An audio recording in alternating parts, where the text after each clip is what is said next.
पिछली क्लास में हमने पढ़ा था एक्सरसाइज 4.1 क्लास 10th का। आज हम पढ़ने जा रहे हैं चैप्टर 4 का एक्सरसाइज 4.2, मतलब इसके आगे का पार्ट। पिछली क्लास में मैंने आपको इंट्रोडक्शन दिया था कि क्वाड्रेटिक इक्वेशन को सॉल्व करने के कितने तरीके होते हैं। तो आपको मैं एक बार फिर से इसका इंट्रोडक्शन दूंगा, थोड़ी सी बातें बताऊंगा, बस ज़्यादा नहीं बताऊंगा। क्वाड्रेटिक इक्वेशन दो तरीके से हम सॉल्व करना सीख रहे थे। एक तो था बाय स्प्लिटिंग मेथड और दूसरा जो हम इस चैप्टर में पढ़ेंगे बाय क्वाड्रेटिक फार्मूला।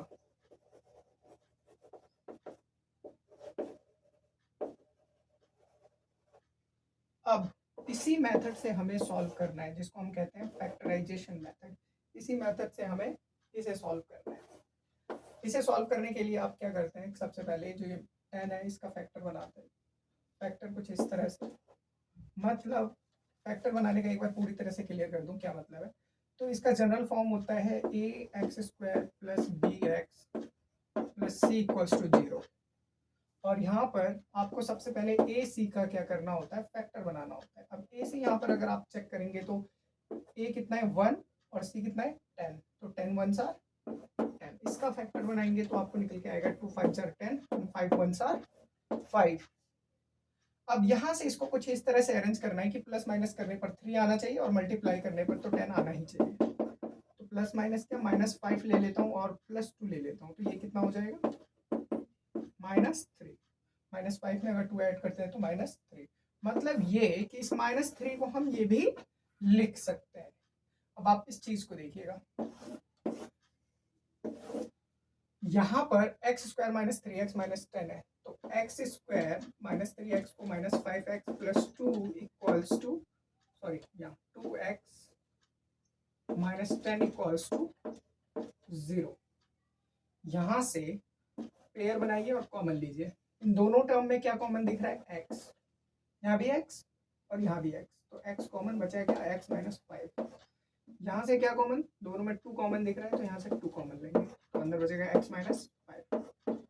अब आपको ये कुछ इस तरह से दिखेगा। जब आप कॉमन लेंगे तो ब्रैकेट वाला जो होगा हमेशा दोनों सेम रहेगा। अगर यहाँ x -5 है तो यहाँ भी x -5 ही होना चाहिए। अब जो बाहर है उसे एक बार लिखिए और जो अंदर है उसे एक बार लिखिए, तो यहाँ से वैल्यू आएगी आपके पास ये। अब एक बार x + 2 को 0 के इक्वल पुट कीजिए, एक बार दूसरे वाले x -5 को 0 के इक्वल पुट कीजिए। यहाँ से जो वैल्यू आई -2 और यहाँ से जो वैल्यू आई वो +5। तो ये है आपके रूट्स -2 एंड 5। तो इस तरह से हम किसी भी रूट्स को फाइंड आउट कर सकते हैं बाय स्प्लिटिंग मेथड, और you can say by factorisation method. चलिए नेक्स्ट पार्ट को सॉल्व करते हैं। Please note it down.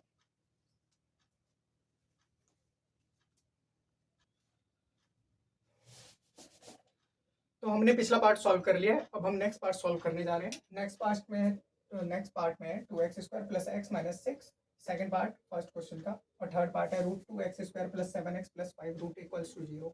अब इनका भी फाइंड आउट करते हैं। तो x को हम क्या लिख सकते हैं, तो सबसे पहले मैंने कहा था c और a को मल्टीप्लाई करो और उसके बाद जो भी आए उसका फैक्टर निकालो। तो 6 2s आर 12, 12 का फैक्टर क्या आएगा, 2 6s आर 12, 2 3s आर 6 और 3 1s आर 3। ये क्या बन सकता है, मुझे x1 चाहिए किसी भी तरह से। 2 2s आर 4, 4 -3, ये कितना हो जाएगा 1। इसी तरह से 4 3s आर 12, लेकिन -6 और 2 को मल्टीप्लाई करने पे क्या आ रहा है, -12 आ रहा है। तो यहाँ भी आपको चेक करना है कि क्या 12 आएगा मल्टीप्लाई करने पे या नहीं। तो अब अगर आ जाता है तो अब इसके आगे x को आप क्या लिख सकते हैं, 4 - 3, मतलब 2x² plus 4x -3x -6 equals to 0। अब यहाँ से कुछ कॉमन आ सकता है तो कॉमन ले लीजिए। यहाँ से 2x दिख रहा है, x + 1 नहीं, x + 2 बचेगा। यहाँ से अगर आप -3 कॉमन लेते हैं तो यहाँ भी x + 2, और आप देख सकते हैं दोनों ही ब्रैकेट के अंदर एक समान है, एक जैसे। अब 2x - 3 जो बाहर है उसे ब्रैकेट के अंदर, जो 2 बार लिखा है ब्रैकेट में उसे एक बार लिख दीजिए। अब यहाँ से 2x माइनस 3 को एक बार 0 पे इक्वल, और 2x equals to 3x equals to 3/2, क्योंकि ये 2 दूसरी तरफ जाके डिवाइड हो जाएगा, और यहाँ से x plus 2 equals to 0, x equals to -2। तो हमारे पास जो रूट्स निकल के आए हैं वो है 3/2 और -2। अब हम करते हैं इस थर्ड पार्ट को भी ऐसे ही करेंगे। c और a को मल्टीप्लाई करो। c और a को जब आप मल्टीप्लाई करते हैं, मतलब 5√2 इंटू ए कितना है √2, तो √2 और √2 को जब आप मल्टीप्लाई करते हैं तो ये हो जाता है 2। तो आपका आंसर आया 5 2 10। 10 का फैक्टर होता है बच्चों 2 5 10, 5 1 5, मतलब 25। और आपको क्या चाहिए, 7x चाहिए। तो देखो 2 + 5x, 2x + 5x या 2 + 5 7 के इक्वल 7x। तो आपको यहाँ भी यही करना है। √2x² प्लस 7x को लिख सकते हैं 2x + 5x + 5√2 इक्वल्स टू 0। यहाँ से अब फिर से कॉमन लेंगे। देखिए √2 और यहाँ है 2, इन दोनों में क्या कॉमन है, तो जैसा कि आपको पता है 2 को आप लिख सकते हैं √2 इंटू √2। 2 को क्या लिख सकते हैं, √2 इंटू √2। मतलब ये कि यहाँ पर जो आपको 2 दिख रहा है ना, आप इस फॉर्म में लिख सकते हैं और वहां से एक 2 को कॉमन बाहर ले सकते हैं। तो हमने यहाँ से √2 कॉमन लिया, साथ में x भी है, तो आपने x भी कॉमन ले लेना है। तो अंदर बचेगा x प्लस √2, यहाँ से +5 कॉमन, तो अंदर बचेगा x प्लस √2। अब चेक कीजिए दोनों एक जैसे हैं, अगर एक जैसे हैं तो बहुत अच्छा। इसके आगे करते हैं √2x + 5 into x plus √2 equals to 0। अब एक बार इसे 0 पे इक्वल लिखे, दूसरी बार में इसे 0 पे इक्वल लिखे, और यहाँ से एक वैल्यू ये आएगी +5 है तो दूसरी तरफ जाके -5, और यहाँ से x equals to -5 on √2, x equals to -√2। तो ये आ गया आपका रूट, -5/√2 एंड -√2। तो ये बहुत सिंपल क्वेश्चन है। तो करते हैं इसका नेक्स्ट पार्ट। इसका नेक्स्ट पार्ट है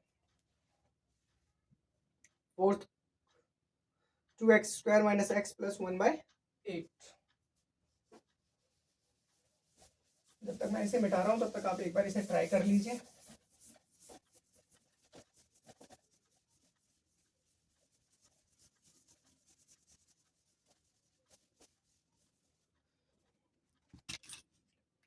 तो 4th और 5th पार्ट दोनों को एक साथ हम करने वाले हैं। अब यहाँ आपको क्या करना है, इक्वल्स टू 0। यहाँ पर अगर इस टर्म में या इनमें से किसी भी एक टर्म में डिनोमिनेटर होता तो हम उनका एलसीएम लेते। तो यहाँ से 8 1 1 का एलसीएम कितना होगा, 8। अब आपको पता है एलसीएम का रूल क्या होता है, नीचे 1 है तो 1 से इसे डिवाइड करो, जो भी आएगा ऊपर वाले से मल्टीप्लाई। तो ये हो जाएगा 8 2 16x², ये हो जाएगा -8x, और 8 को 8 से डिवाइड किया 1, 1 को 1 से मल्टीप्लाई 1 इक्वल्स टू 0। और यहाँ 8 डिवाइड हो रहा है, इस तरफ जाके 0 के साथ मल्टीप्लाई होगा और ये बन जाएगा 0। तो हमारे पास जो इक्वेशन है 16x² - 8x + 1 इक्वल्स टू 0।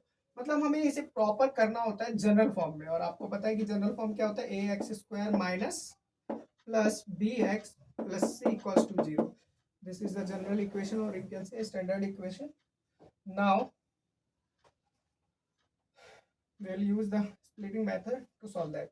अब आपको पता है -8x को किस तरह से आप स्प्लिट करेंगे कि -8x आना चाहिए अरेंज प्लस माइनस करने पर, और मल्टीप्लाई करने पर 16 1 16 आना चाहिए। तो आपको पता है कि रूल क्या है, 16 का फैक्टर बनाओ, मतलब a और c का फैक्टर बनाओ। 16 1 16 2, मुझे लगता है कि इतना करने की जरूरत ही नहीं, इसमें -4 इंटू -4 16 आ जाएगा अपने आप। 16x² -4x + 1। अब देखिए जिसमें हमें ऐसे ही पता चल जाए, देख के ही पता चल जाए, वो फैक्टर करने की जरूरत नहीं है, उसमें हम डायरेक्ट कर सकते हैं। 4x यहाँ से बचा क्या, 4x -1 और यहाँ से क्या बचा -1 4x + 1। देखो जब कभी कॉमन नहीं होता कुछ भी तो आप क्या लेते हैं 1 कॉमन ले, तो मैंने यहाँ से 1 कॉमन लिया और यहाँ प्लस है तो यहाँ क्या रहेगा माइनस। देखिए यहाँ और यहाँ दोनों जगह अगर सेम आ गया तो आपने ठीक करा है। अब यहाँ से जो बाहर है उसे एक बार लिखिए और जो ब्रैकेट में है उसे भी एक बार = 0 और यहाँ से 4x - 1 = 0, 4x - 1 = 0, मतलब दोनों में वैल्यू सेम आने वाली है रूट्स की। 4x = 1, x = 1/4 और यहाँ भी x = 1/4 बिकॉज वैल्यू दोनों की सेम है। तो ये इस तरह से हो गया सॉल्व। सिंपल क्वेश्चन है, मैं आपको खुद ही करना होता है ज़्यादातर क्वेश्चन, एक ही पार्ट बताते हैं टीचर। चलिए आगे देखिए, इसको करते हैं सॉल्व। इसमें 100 और 1 का फैक्टर करेंगे तो कितना आएगा 50 2 25 5 5 से 25 5 1 सा 5। अब कुछ इस तरह से इसको करना है कि प्लस माइनस करने पर 20 आ जाए और मल्टीप्लाई करने पर 100 आ जाए। तो 5 5 से 25 नहीं बन रहा, 5 2 से 10 एंड 5 2 जा 10, तो ये ठीक रहेगा। 10 × 10 100 आ गया। हमें क्या चाहिए माइनस में, तो दोनों तरफ माइनस लगा दो, दोनों में -10 + -10 या सिर्फ -10 लिख दो। ये कितना आएगा, ये आ जाएगा -20 और हमें भी -20 चाहिए। तो अब आप क्या करेंगे, -20 को लिखेंगे -10x - 10x + 1 = 0। देखिए मेरी स्पीड थोड़ी सी ज़्यादा लगे आपको, ये जिनके लिए नॉर्मल है उनके लिए तो ठीक ही है, अगर स्पीड ज़्यादा लगती है तो मेरे ख्याल से स्पीड कोई ज़्यादा नहीं है, बल्कि कम ही है, बहुत कम है। इससे तो कई गुना ज़्यादा तेज़ी में करना चाहिए ऐसे क्वेश्चंस को, क्योंकि हमारे पास टाइम कम होता है, क्वेश्चन ज़्यादा होते हैं, क्योंकि हमें सिर्फ एनसीईआरटी थोड़ी करना है, और भी बुक्स करने, रेफरेंस बुक भी करेंगे। तो यहाँ से 10x कॉमन हो जाएगा, तो अंदर क्या बचेगा 10x - 1। यहाँ से क्या 1 कॉमन आ गया, तो अंदर बचेगा 10x - 1 = 0 और यहाँ जो बाहर है उसे अंदर लिख दीजिए और जो 2 बार लिखा हुआ है उसे एक बार लिख दीजिए और 0 लगा दीजिए। अब 10x - 1 = 0 और यहाँ से 10x - 1 = 0 अगेन। अब 10x = 1, x = 1/10, यहाँ से भी x = 1/10, तो ये है आपका आंसर। तो ये थे हमारे क्वेश्चंस। हो सकता है कि ये एक बार में समझ ना आए, तो एक बार 2 बार आप खुद से प्रैक्टिस कीजिए। अब देखने से आपको बस ये होगा कि आइडिया लग जाएगा कि मेथड क्या है, इसको सॉल्व करने का तरीका क्या है, सॉल्व करने का, लिखने का तरीका क्या है, फॉर्मेशन क्या है। बट आपको सॉल्व खुद ही करना है, प्रैक्टिस खुद ही करना है। तो चलिए करते हैं नेक्स्ट क्वेश्चन को फटाफट।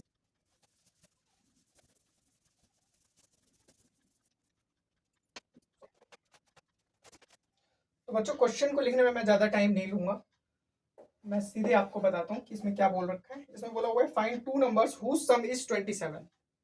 फिर से सेकंड क्वेश्चन में बोला है find 2 numbers whose sum is 27 and product is 182। फिर से find 2 numbers whose sum is 27 and product is 182।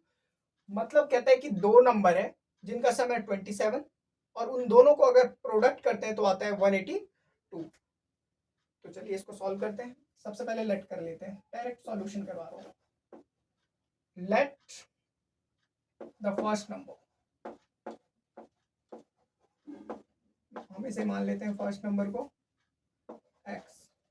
Then second क्या होगा बच्चों, देन सेकंड नंबर क्या होगा, कौन बताएगा।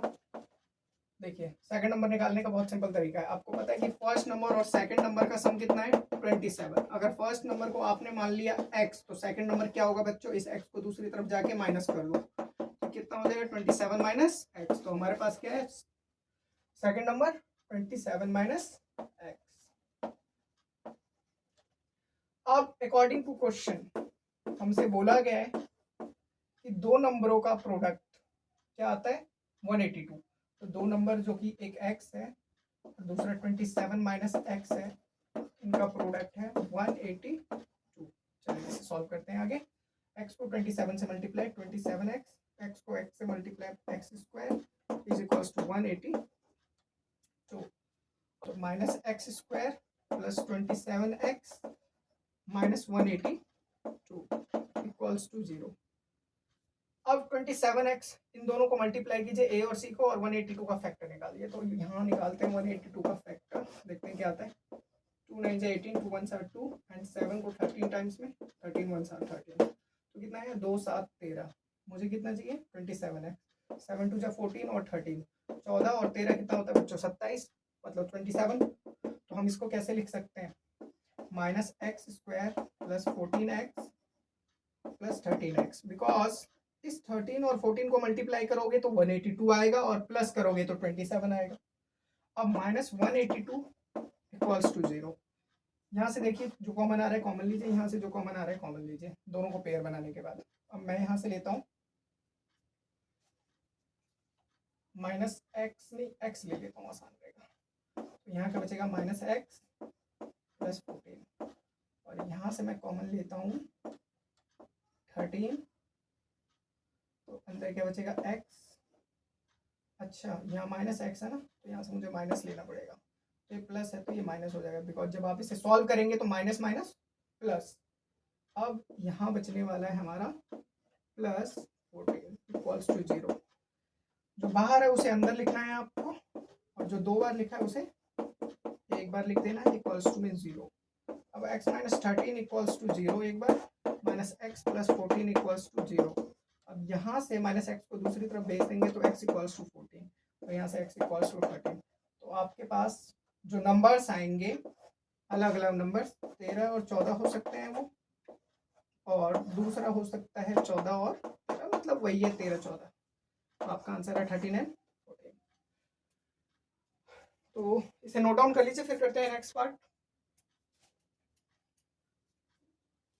मैं सोच रहा हूँ नेक्स्ट पार्ट स्पेस यहाँ खाली दिख रहा है मुझे, यही करवा दूँ।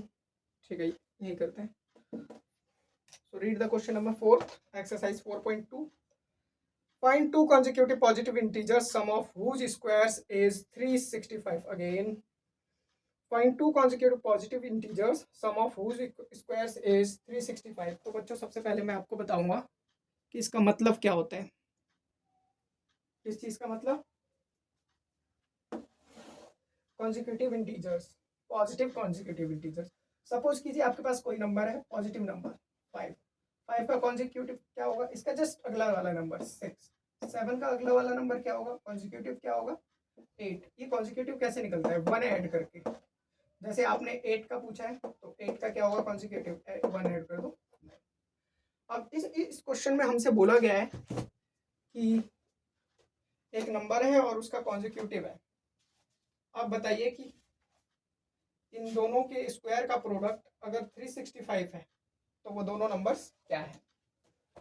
तो सबसे पहले तो लेट कर लेते हैं, लेट द नंबर को मान लिया हमने x। ज्यादा फलाना टिकना नहीं लिखना है, कोशिश करना है कि जल्दी से जल्दी हो जाए। देन इट्स कॉन्जिक्यूटिव, हमें पता है कि ये नंबर कैसा है, पॉजिटिव है, पॉजिटिव इंटीजर है, तो इसका कॉन्जिक्यूटिव होगा x प्लस 1 ऐड कर देना है। अकॉर्डिंग टू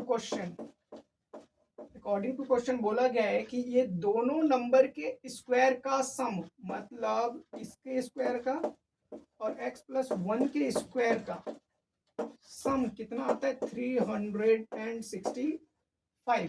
तो हमारे पास ये इस तरह का इक्वेशन मिलेगा। अब जब इतना हो जाए तो आपको इसके बाद बताना है कि वो दोनों नंबर क्या हैं।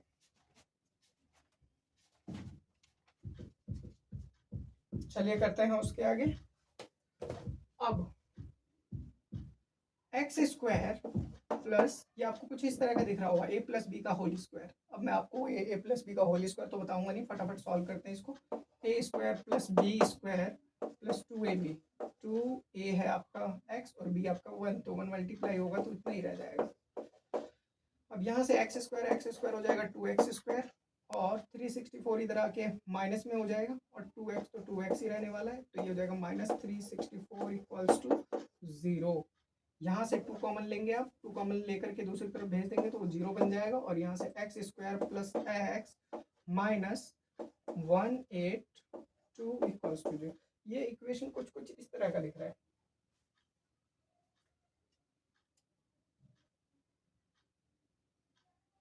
हाँ ये थोड़ा अलग है बट -182 इसमें है। चलो देखते हैं।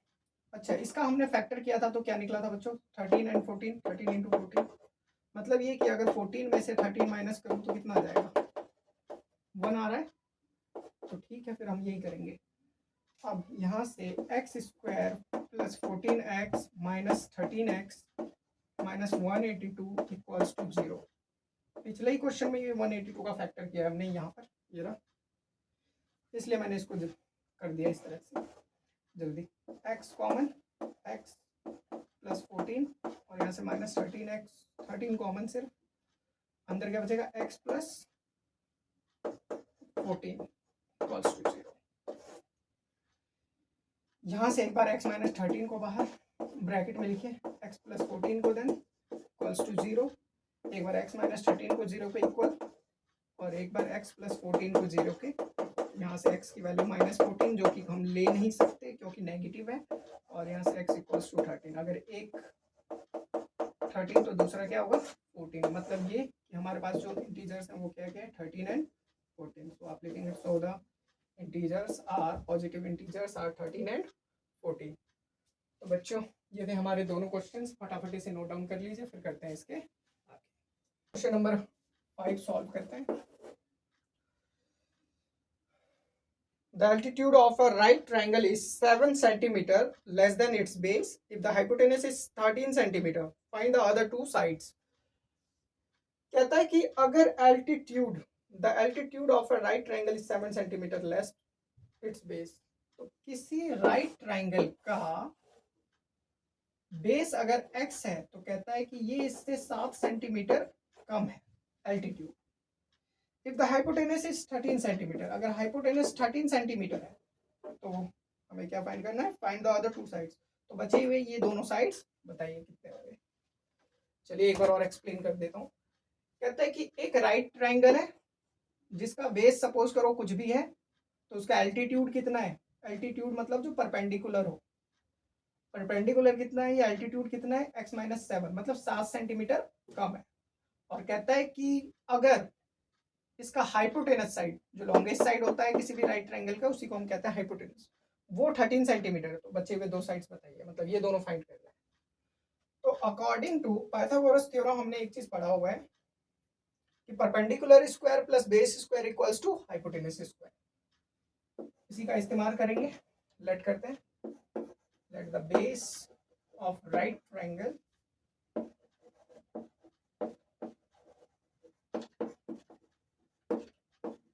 एग्जाम में क्या है ना बच्चों, फॉर्मेशन चाहिए होता है,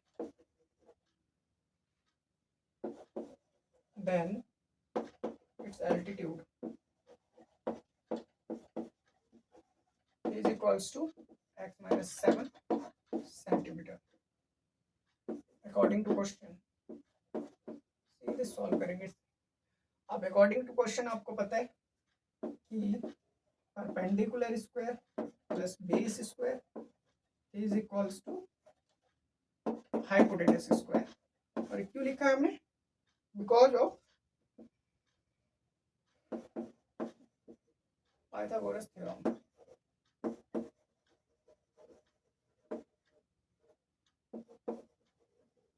पाइथागोरस थ्योरम या पाइथागोरस फॉर्मूला से। अब यहाँ पर आप देखेंगे कि परपेंडिकुलर हम एल्टीट्यूड को ले रहे हैं x माइनस 7 स्क्वायर, बेस को ले रहे हैं हम x स्क्वायर, और हाइपोटेनस हमें दे रखा है 13 स्क्वायर। अब इसको सॉल्व करते हैं। यहाँ a माइनस बी का होल स्क्वायर लगेगा, a square plus b square, b बोले तो -7 ही, सिर्फ 7 का स्क्वायर, और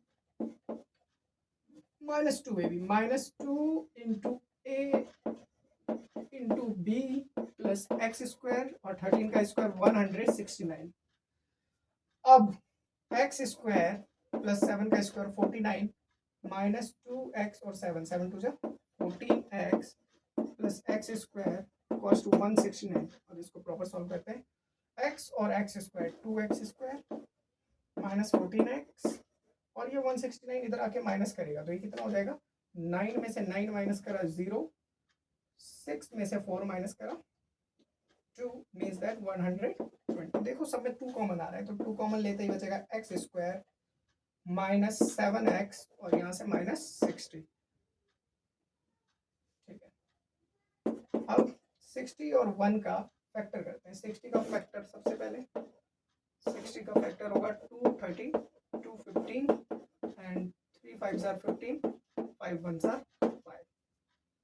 यहाँ से देखो 7x आना चाहिए कैसे भी। 5 3 से 15, 2 2 4 नहीं हो रहा, 3 2 6 6 7x कैसे लाएं। 2 2 4 4 3 12, 12 और 5 ले लेते हैं। 12 -5 -12 + 5 इक्वल्स टू -7 और 12 × 5 इक्वल्स टू -60। यही तो चाहिए। अब x² -12x + 5x -60 equals to 0। यहाँ से पेयर बनाइए और कॉमन लीजिए x -12 + 5 और अंदर बचेगा x -12 वगैरह इक्वल्स टू 0। स्पेस नहीं है, यहाँ करते हैं इसको।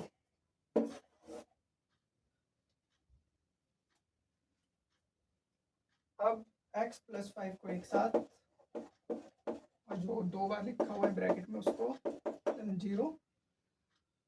अब क्या बचा हमारे पास, x + 5 को एक बार 0 के इक्वल लिखना है और x -12 को 0 के इक्वल लिखना है। यहाँ से x इक्वल्स टू हो जाएगा -5 और यहाँ से x इक्वल्स टू 12। तो नेगेटिव तो हम ले नहीं सकते, तो हमारे पास जो लेंथ है वो पॉजिटिव है 12 सेंटीमीटर और x -7 जो दूसरा है 12 - 7 कितना हो जाएगा 5 सेंटीमीटर। तो आपका एल्टीट्यूड 5 सेंटीमीटर है और बेस है 12 सेंटीमीटर। क्वेश्चन नंबर 6 है, A cottage industry produces a certain number of pottery articles in a day। कहता है एक कॉटेज इंडस्ट्री मिट्टी के कुछ चीजें बनाता है, वस्तुएं बनाता है। It was observe on a particular day, ऐसा किसी दिन ऑब्जर्व किया जाता है। The cost of production of each article, जो प्रोडक्शन की प्रत्येक आर्टिकल के जो प्रोडक्शन है उसकी जो कॉस्ट है, प्रत्येक आर्टिकल के प्रोडक्शन की जो कॉस्ट है वॉज 3 मोर देन, 3 ज़्यादा है कितने में, twice the number of articles produced. जितना आर्टिकल प्रोड्यूस होता है उससे, मतलब ये कि सपोज कीजिए आर्टिकल अगर प्रोड्यूस होता है x नंबर, तो इसका कॉस्ट यानी कि लागत कितनी आएगी 2x, 2 गुने में 3 ज़्यादा।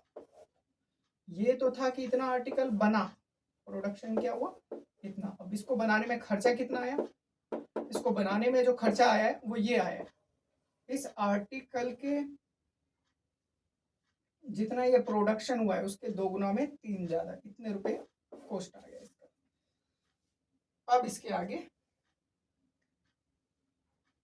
if the total cost of production on that day was 90 rupees, find the number of articles produced and the cost of each article।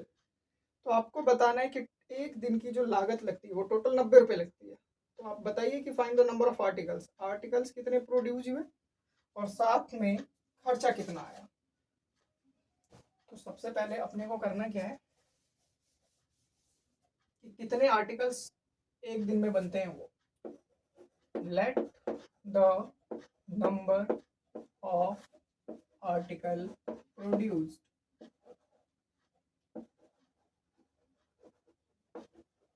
ऐसा मान लेते हैं कि x number of article produce होता है। Cost of production, cost of production हम क्या होगा तो 2x + 3 according to question, question के अनुसार। अब आपको अगर टोटल कॉस्ट फाइंड करनी है एक दिन में कितना खर्चा आ रहा है, मतलब एक दिन में अगर इतने आर्टिकल बनते हैं तो एक दिन का खर्च इतना आता है। तो अब एक आर्टिकल का खर्च इतना आया है, सिर्फ एक आर्टिकल को बनाने का खर्च इतना है, तो दिन भर में x नंबर ऑफ आर्टिकल बना होगा और उसका जो टोटल खर्च आया है वो कितना आया 90 रुपीज। मतलब ये कि एक आर्टिकल को बनाने में कितना लगता है 2x प्लस 3 रुपीज़। तो x नंबर ऑफ आर्टिकल को बनाने में कितना लगेगा, x से मल्टीप्लाई कर दो। ये तो कुछ इस तरह का लग रहा है हमें कि 5, सपोज करो कि एक सेब है 10 रुपए का, तो आपसे कहा गया 5 सेब कितने का होगा, तो 5 को 10 से मल्टीप्लाई कर दो। मतलब यूनिट्रिक मेथड का इस्तेमाल यहाँ पर। चलिए आगे करते हैं। तो मैंने भी यही लिखा है, x को मल्टीप्लाई करा हमने 2x प्लस 3 से, तो ये हमारे पास टोटल खर्च आया 90 रुपीज़। अब हमारे पास एक इक्वेशन तैयार है, इसको सॉल्व करते हैं। 2x square plus 3x equals to 90 कैसे हुआ है, x को 2x से मल्टीप्लाई, x को 3 से मल्टीप्लाई। अब यहाँ से 2x square plus 3x minus 90 equals to 0। देखिए 90 टू जा होता है 180, और 180 का अगर आप फैक्टर करते हैं तो कितना आता है बच्चों, 290, 245, 340, 15, 3, 5 एंड 5 1 5। तो आपके पास ये नंबर्स है, और इनको कुछ इस तरह से अरेंज करना है कि प्लस माइनस करने पर 3 आ जाए और मल्टीप्लाई करने पर 180 तो आना ही चाहिए। तो मुझे लगता है 2 2 जा 4, 4 3 जा 12, 5 3 जा 15, 15 प्लस में चाहिए 15 इंटू माइनस 12, और यही हो जाएगा 15 माइनस 12, तो हमारा कितना आ जाएगा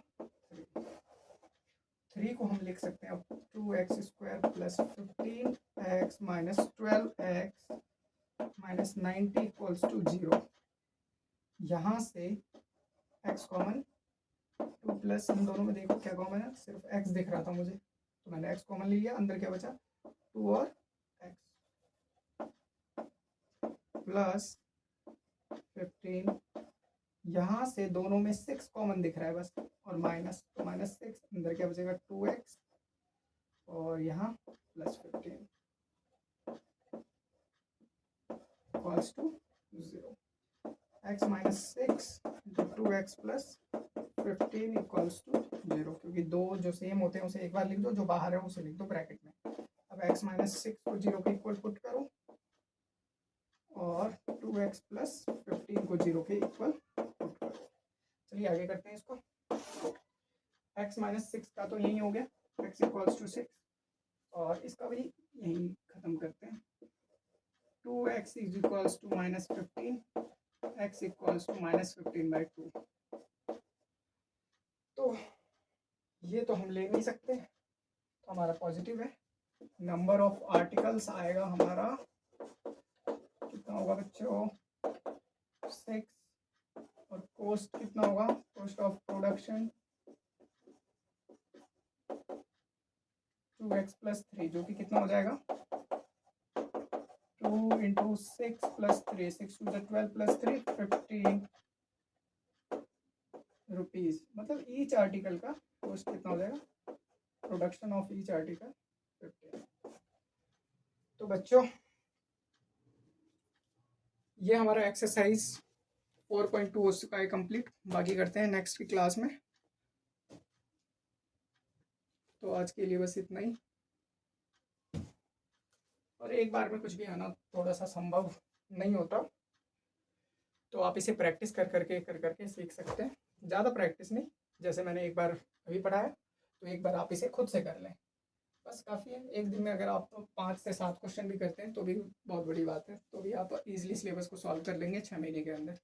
तो आज के लिए बस इतना ही, आगे करते हैं नेक्स्ट क्लास में।